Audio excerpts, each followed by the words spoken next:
Khabar ke Mami. Cepat. Mami, Syifa ikut Neni pergi jalan. Tengok sini. Khabarlah ke Mami dulu ni. Adik, khabar nama Mami.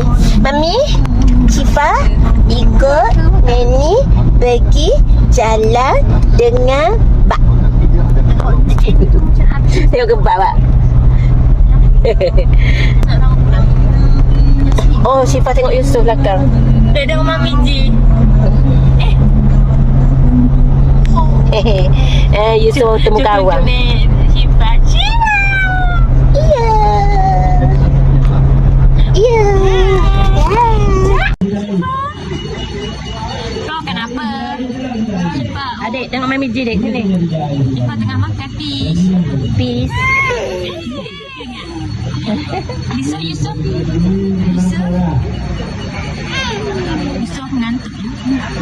Yusuf tak ada macam mulutnya muncungnya mengantukkan itu. Pagi adik gimana Syifa tanya?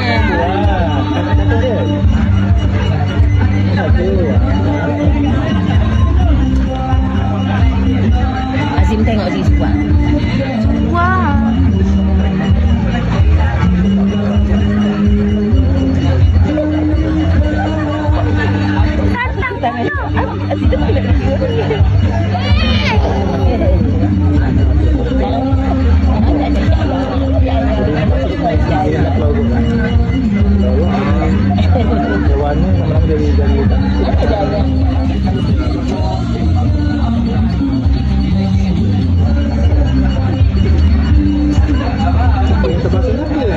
Tapi ambil mudah.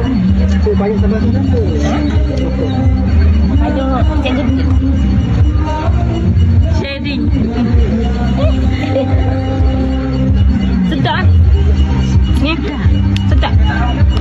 Udah betul. Mana betul? Andai ikut gaduh orang.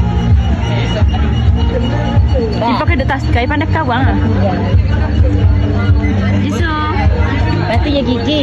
Dia repeh, dia suap ke Yusuf tu lah. Makan lah. Boleh Yusuf. Boleh kenyang so. Makan dia. Yusuf apa keping Yusuf makan tau.